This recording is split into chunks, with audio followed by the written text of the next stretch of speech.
CNN's feelings are hurt, and network hosts are demanding an apology from GOP Senator Martha McSally for disgusting and awful comments.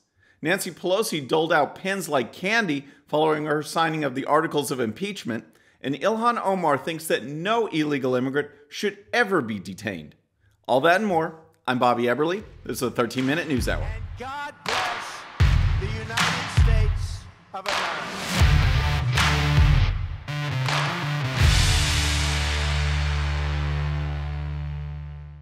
Hello, friends, and welcome to the show. Happy Friday. I hope you had a great week. I am definitely ready for the weekend after the week I've had. There's so much news. There's so much politics going on. We're going to get to the stories, but first, I wanted to give you a little refresher. Because of you guys, we have been growing so much. I mean, we've only had the show a year. We started with 0. We're over 64,000 subscribers now, all thanks to you. But one thing I wanted to point out is that still, 95% of all our views, we get thousands of views on every show. 95% of those are from people who aren't subscribers.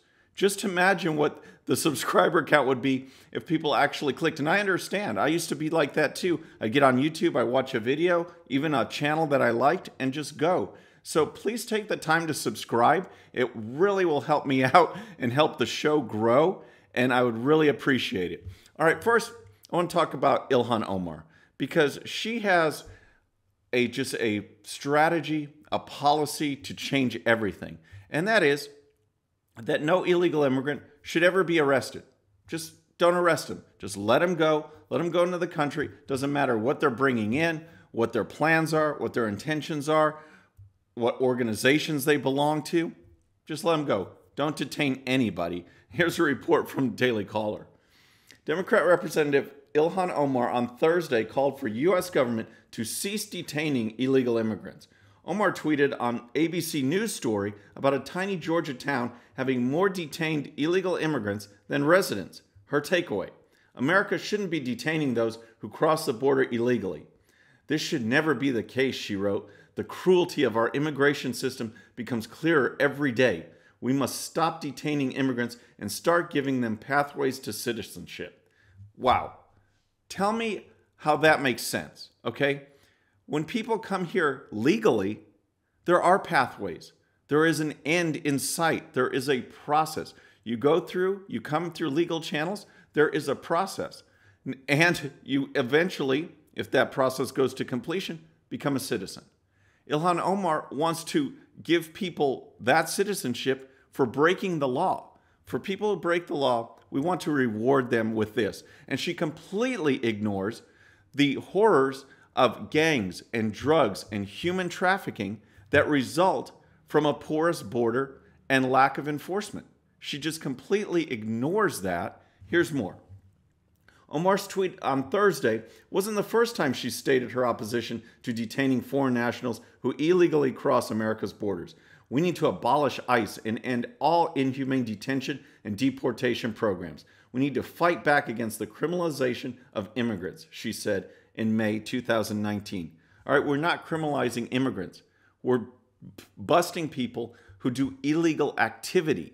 That's the whole thing. If you want to exist as a country, you have to have borders. You have to keep them secure, because the number one function of a national, a federal government is to keep its people safe and protected and know who's coming in and out.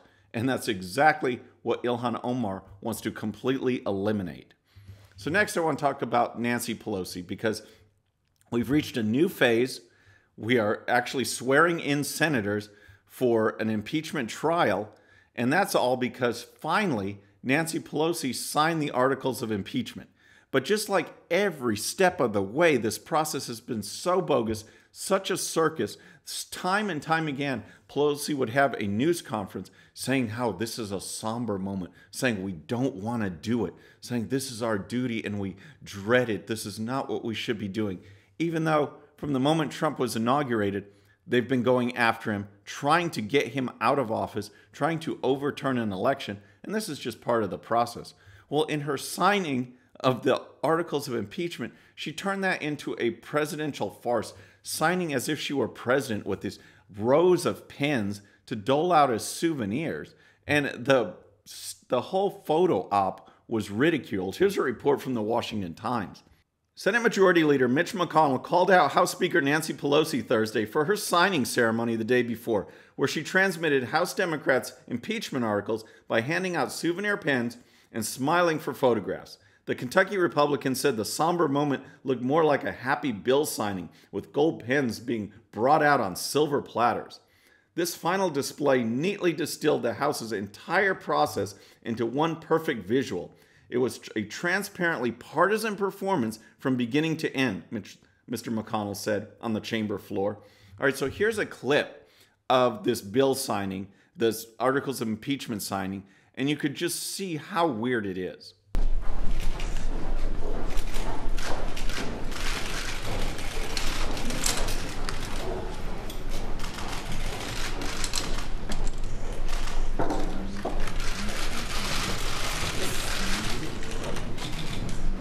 Makes a funny signature, but he does give us a lot of pens.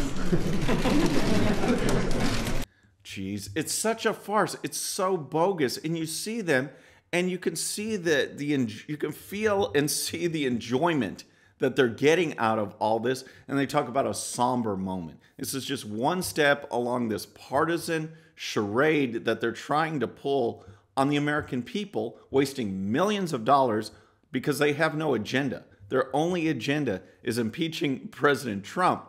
And on those lines, Elizabeth Harrington, the GOP, National GOP spokeswoman, tweeted out this. She says, "You know what you hand out pens for? Accomplishments. Like, say, signing a historic trade deal with China. So it's fitting the Democrats are handing out pens for their sole accomplishment, impeachment. Democrats have nothing for the American people." And she's absolutely right. Again, this has been going on from day one of the Trump presidency, trying to overturn an election, trying to get him because they see that he has brought a coalition of Americans together that they can't beat. They can't beat this middle America wanting lower taxes, wanting good jobs, wanting wages that go up, wanting regulations that are cut, and they just do not know what to do. They do not have anything to offer the American people except socialism. So next, I want to talk to you about this big beef that's going on that erupted the other day with this senator from Arizona, Martha McSally. She was walking down the hall and to a meeting, and she was approached by a CNN reporter, and she just basically called him a liberal hack, and it was so cool to see. And here's the report. The drama all started with a CNN reporter asking a question about the impeachment trial. Senator McSally, should the Senate consider new evidence as part of the impeachment trial? Met with Martha McSally's fiery response. You're not going to comment, Senator, about this? So that was CNN reporter Manu Raju, and he was called a liberal hack, and CNN just had a meltdown. They could not believe that a senator would say this, even though the whole staff, whether it's White House, whether it's on air, whether it's the Capitol, is so in the tank for the Democrats. They're so left-wing. She calls them out, and CNN freaks out. It all started with the reporter Manu Raju himself tweeting out this. Senator Martha McSally, a Republican facing a difficult election race, lashed out when I asked if she would consider new evidence as part of the Senate trial. You're a liberal hack. I'm not talking to you. You're a liberal hack. She then walked into the hearing room. All right, so he's crying. All right, then the on-air personalities ran with this. They just took off. So here's a clip for Anderson Cooper. She's a Republican from Arizona who, on the day that President Trump went on trial for, among other things, his contempt for the Constitution and the rule of law, revealed her contempt for professionalism and one of democracy's core tenets, a free and professional press just doing its job in the halls of Congress. A free and professional press just doing its job. That cracked me up. That's like, that. I mean, he just says that with a straight face. So then he goes into the background that shows the video of what she said, what Raju, the question, and what she said. And then he adds this. A liberal hack. That's what Senator McSally called Manu. Now, for the record, Manu Raju is not just an incredibly fair and responsible journalist. He also happens to be a really good human being and a very nice person. Oh my gosh, he's a very good human being and a very nice person.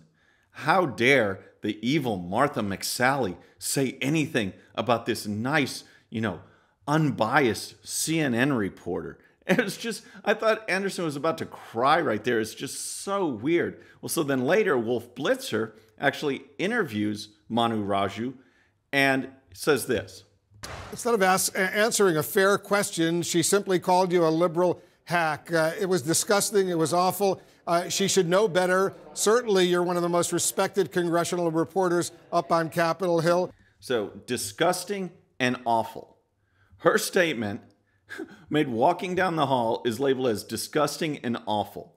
So, last night, McSally was on Laura Ingram's program, and Laura Ingram did a great little montage of other CNN. Wolf Blitzer went on to demand an apology. He says that Martha McSally or her staff should issue an apology for this. And other CNN hosts throughout the day were just, how can this be? Manu Raju's so nice. He's so good. He's so awesome. How can they say this about poor CNN? So she was asked, Laura Ingram asked Martha McSally about this, and here's her response. These CNN reporters, but many of them around the Capitol, they are so biased. They are so in cahoots with the Democrats. They so can't stand the president, and they run around trying to chase, Republicans and ask trapping questions. I'm a fighter pilot. I called it like it is, and that's what we see out of the mainstream media, and especially CNN, every single day.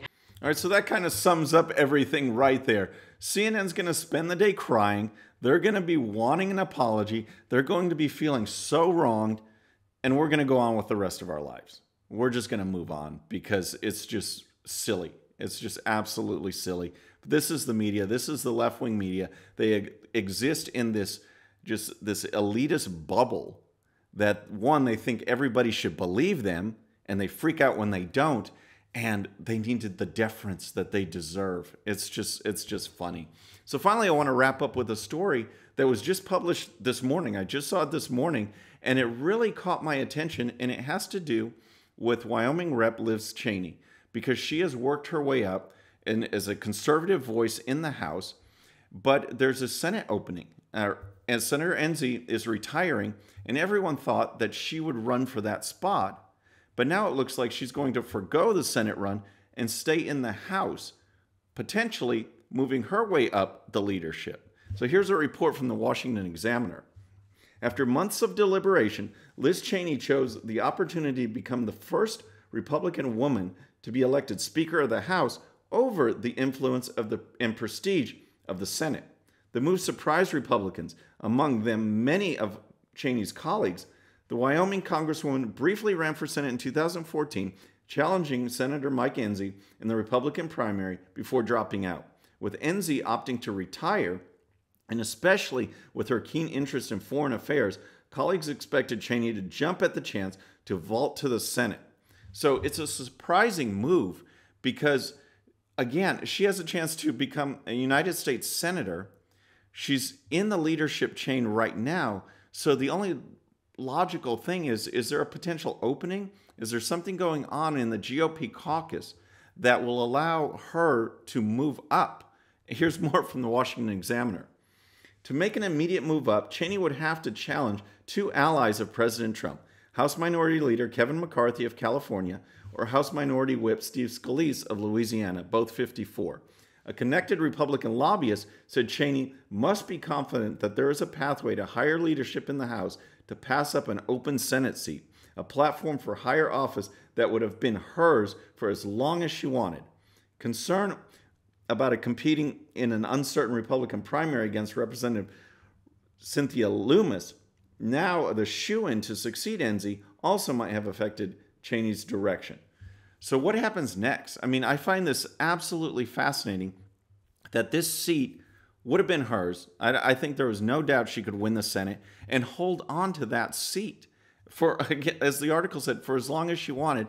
But now she's looking at more leadership positions, higher leadership positions in the GOP caucus. So we'll have to wait and see what the November elections have in store for us, and then the caucus elections within the GOP following that. So it's going to be very interesting. It really caught my attention, and we'll keep an eye on it. So folks, that's our show for today. I hope you enjoyed it. Please subscribe like we talked about, and please hit that bell so you'll be notified, and we'll see you next time. I'm Bobby Everly. This is 13-Minute News Hour.